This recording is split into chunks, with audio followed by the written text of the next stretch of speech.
Então, continuando essa segunda parte do estudo da aula 7, nós paramos na primeira parte, no verso 81, falando sobre o que é Bhakti, e aqui no verso 82, nós continuamos então essa segunda parte. No verso 82 é a dúvida referente a o que é meditação. Dhyanam. E a resposta já está no verso 83, onde é dito que meditação é um processo mental dirigido à unidade com aquilo que és. Então, nós temos meditação como um processo mental. Manasa Vyapara. Manasa Vyapara. E aqui tem um detalhe interessante, né, que está nessa palavra Vyapara, que diz respeito a não ser meramente um processo mental no sentido apenas de ficar vulnerável, né, aos pensamentos. Meditação não é um ato do pensamento, correto? Esse via para, tem relação com aquilo que está além da configuração que o ego tem capaz de produzir, daquilo que tem no ego alguma aderência, alguma correlação. Por quê? O ego estando envolvido por essa camada, vamos dizer, eletromagnética, tá? Ou o termo que é utilizado geralmente como a holografia. Na verdade, o ego ele está sendo o centralizador para onde todas as informações deste campo convergem. O ego é, portanto, como uma lente. É uma lente na qual a consciência atravessa para experienciar a realidade. E sendo uma lente, essa lente estando deturpada ou estando distorcida ou estando influenciada, né, exacerbadamente pelo ego, a consciência vai interagir de forma distorcida com a realidade. Então, quando se diz manasa vyapara, estamos falando em relação a ter a mente sob o jugo da consciência. A mente está atuando não mais como uma um suporte do ego. A mente está diretamente como um suporte do próprio ser, da própria consciência. Então, nesse caso de Manasa Vyapara, nós estamos sem a interferência do ego para que o processo de meditação ocorra. Então, o que está sendo dado aqui é que a meditação, ela não é, então, um processo meramente que ocorre a partir do ego ou sob influência do ego. Quer dizer, é um processo no qual a consciência está tendo uma experiência direta da própria realidade, sem a interferência do ego, sem a interferência de delimitadores desse ego. Quando eu penso, então, em relação à meditação, eu tenho que pensar em termos de ser o ego agora não um obstáculo, mas ser o ego agora um, diríamos, um elemento a ser integrado no ser. O ego, a partir desse ponto em que está sendo colocado, não é? Manasa Vyapara, deve ser entendido como o catalisador das percepções externas e, ao mesmo tempo, aquele que fará a codificação. Essa codificação virá, portanto, recheado, né, permeado com todas as referências ilusórias ou referências que esse ego construiu para ele mesmo. Mas o ego aqui deve ser entendido como o elemento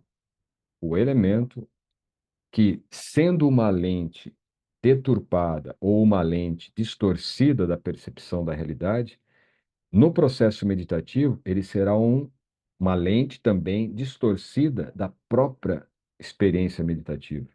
É onde ocorre a falha de termos uma experiência de, por exemplo, imaginarmos que estamos meditando em um Deus, ou meditando em algum outro objeto, ou alguma outra entidade, ou mesmo qualquer outra referência que possamos colocar ali como meta, objetivo da meditação, mas tudo aquilo é apenas um construto do ego.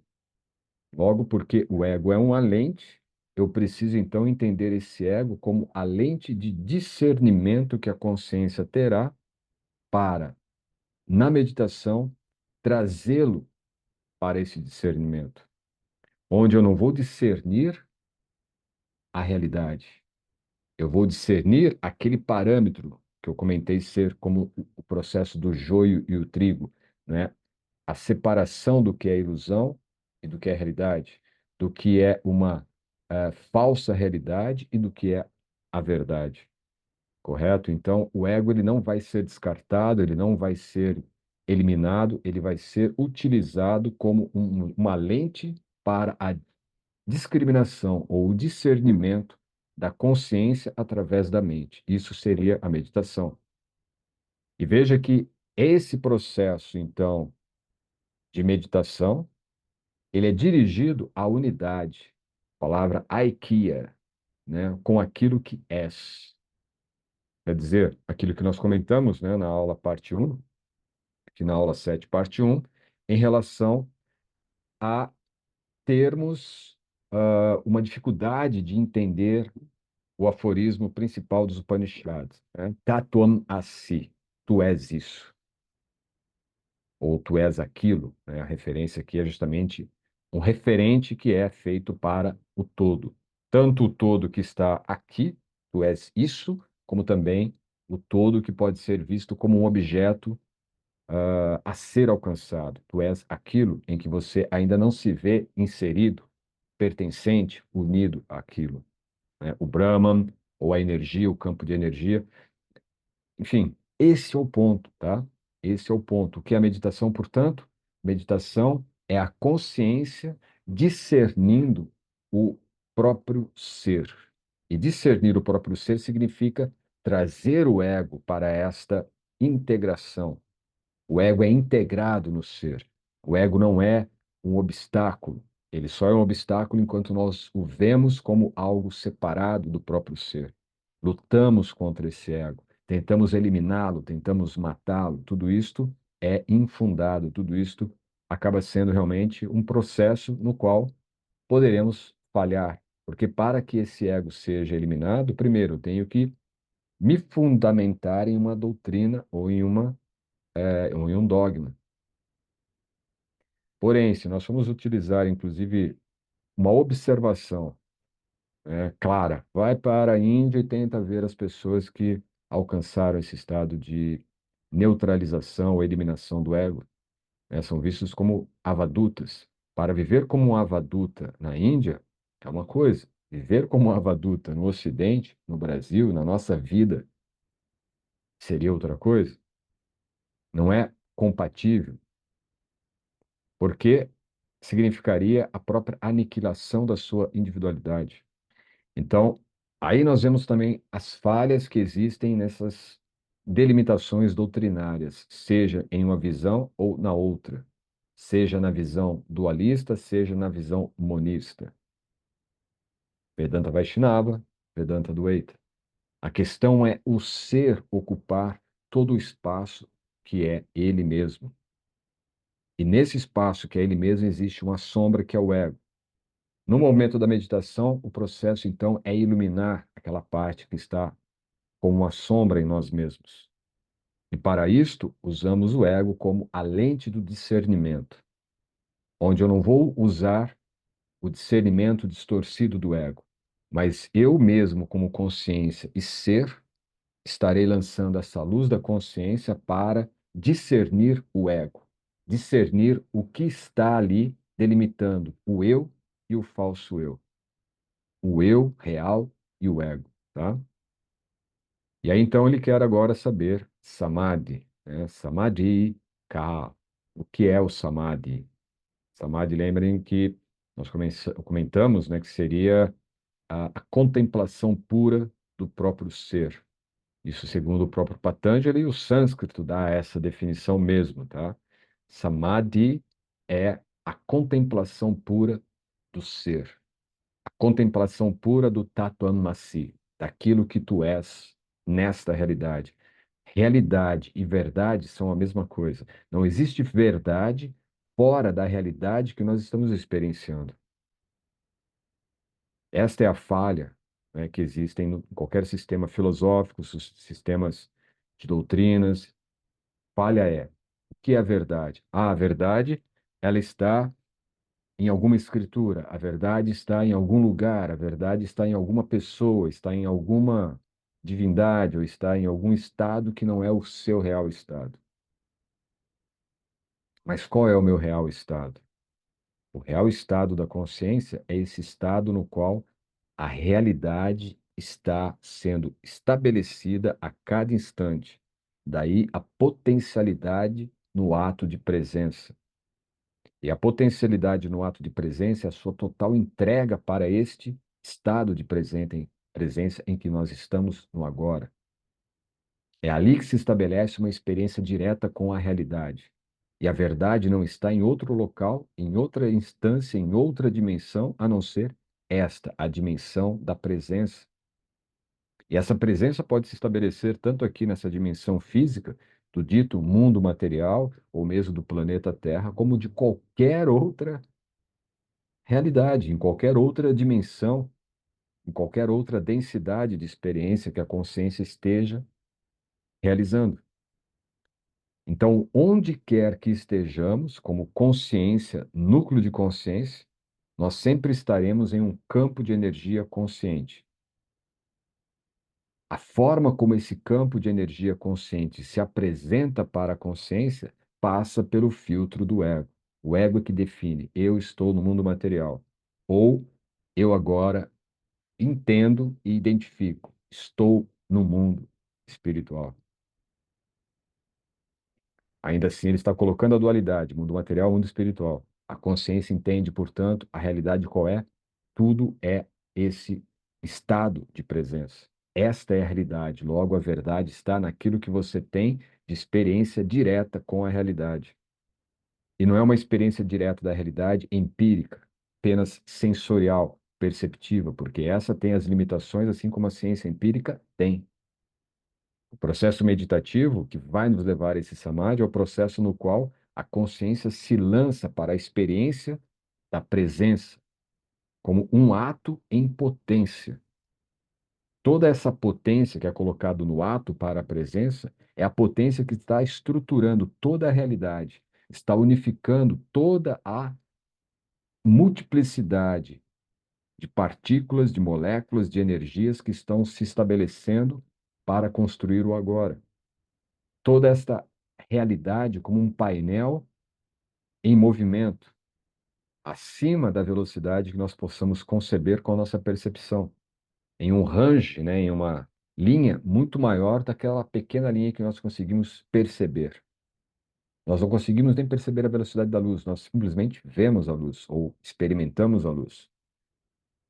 Só que uma velocidade acima daquela que nós podemos perceber, acima da velocidade da luz, toda essa composição está se estabelecendo como percepção de matéria para nós.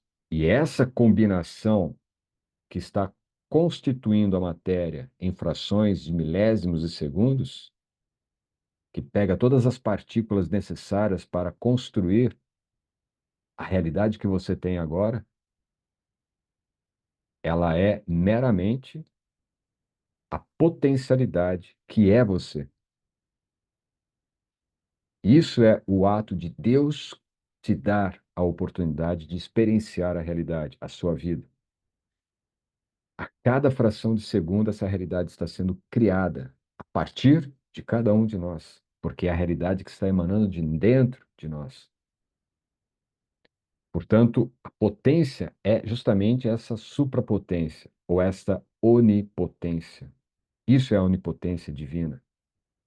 A onipotência da nossa própria consciência que se torna possível, através dela, a suprema consciência manifestar a realidade para a percepção dela mesma através da nossa individualidade.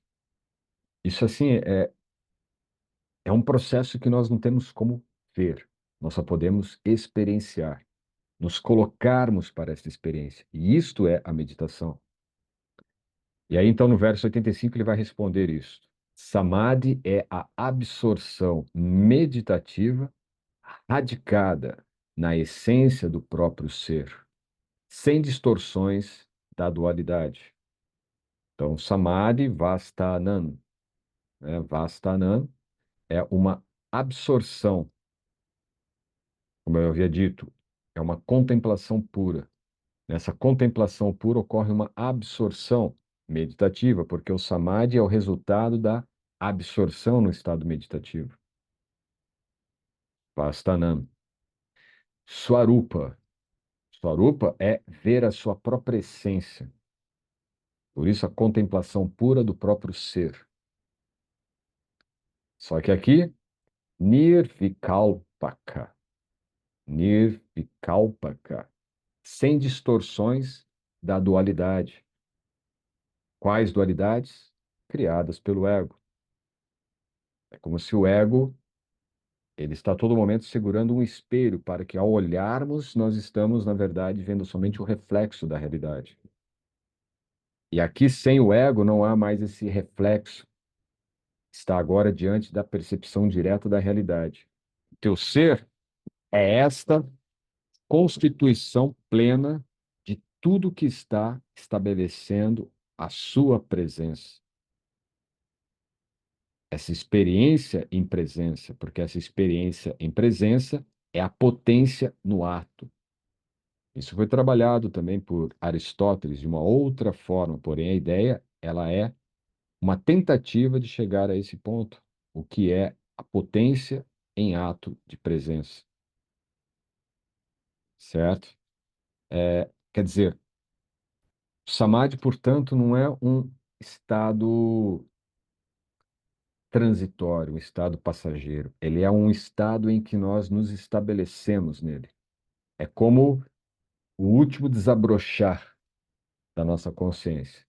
É como se tivesse o último véu para ser desvelado, retirado. E aí então a consciência ela se expande ao nível de ver que ela, né, a própria consciência é o ser, e que o ser é a própria potência criadora, a onipotência divina, porque ela está integrada, unida com a fonte potência.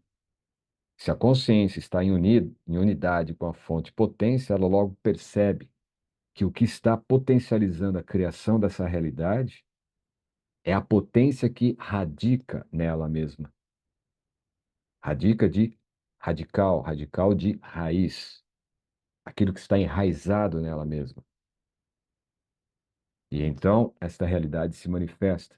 E o ser, em sua individualidade, experiencia essa realidade como uma realidade em unidade com a fonte, porque nada disso está separado, tudo está apenas se manifestando como movimento desses grandes pulsos da fonte divina e também a atração dessa fonte divina. O resultado desse pulsar e atrair desde a fonte, através de nós e a partir de nós, faz com que essa combinação de pulso e atração crie esta continuidade naquelas frações de segundos que estão compondo todo o elemento de moléculas, de partículas, né, de quarks, de ondas, de cordas, de bósons, constituindo esse prisma perfeito da realidade. E então, o ego, assumindo essa estrutura, que também é uma estrutura instantânea, certo? Constituído a cada instante de frações de segundos, numa continuidade infinita e eterna, esse ego, então, ele veste o corpo e percebe a realidade através dos sentidos que estão nesse corpo. E estando a consciência agora nesse domínio de absorção meditativa, ela percebe a realidade. Ao perceber a realidade, o próprio ego, ele se integra. Porque não tem como o ego suportar ou se sustentar nessa tentativa de existir separado do próprio ser, quando ele presencia a natureza absoluta que é o ser nele mesmo. Porque ele é apenas uma pequena fração, aquela pequena sombra que estava ainda permeando esta camada do nosso ser como ego. Então, em vez de negar o ego, em vez de abolir o ego, em vez de matar o ego, não. Nós vamos integrá-lo. E o samadhi é quando ocorre essa integração do ego na própria consciência do ser. E essa consciência do ser, ela está totalmente unida na fonte do ser absoluto. E aqui a gente conclui, então, agora sim, com a parte 2 dessa aula 7, concluímos todo o material, todo o conteúdo, que foram dos versos 71 a 85. Tá bem? Então, na próxima aula, nós vamos ter a sequência final, que será do verso 86 ao 92. E nessa sequência final, então, nós vamos ver o desenrolar de todo esse processo, do ego. E seria importante entendermos como que essa experiência individual nossa se dá, né? Porque será uma aula, essa aula 8, muito importante para entendermos como que a nossa individualidade, como eu disse na parte 1 dessa aula 7, sendo uma esfera de energia, essa esfera de energia é similar ao que nós temos, por exemplo, como a esfera que envolve o próprio planeta. E cada um desses seres, cada um de nós, somos esse invólucro esférico, como se nós fôssemos também esse potencial de um planeta, de um universo. E então nós podemos entender que, se nós estamos na experiência dessa realidade e ainda não estamos despertos para esta realidade, significa que nós estamos apenas contribuindo para que essa realidade continue sendo como ela é. Porém, ela é uma realidade fictícia, uma realidade ilusória. Uma realidade baseada em uma narrativa, em que quando este ser se manifesta nessa natureza biológica, desta realidade momentânea, né, dessa forma de vida em que nós estamos agora, o ego começa então a absorver informações de que ele é agora um ser aqui, de que ele teve um nascimento. E a partir daí toda a estrutura vai sendo construída a partir de um relacionamento familiar, uma educação familiar, depois uma educação escolar, uma educação acadêmica, uma educação profissional, e todas as estruturas narrativas, toda a estrutura linguística, de linguagens e de símbolos e de manutenção desta realidade histórica, ela vai sendo então construída na consciência desse indivíduo, construída especificamente nessa área escura, nessa sombra que é o ego. E isso faz com que essa realidade ilusória se perpetue. Logo, quem está ajudando a perpetuar é o ego. Então, dessa forma também, quando nós pensamos, por exemplo, no sofrimento humano, nós temos que pensar quem está sofrendo. É o ser ou é a mente que está apenas observando o espelho que o ego está mantendo erguido?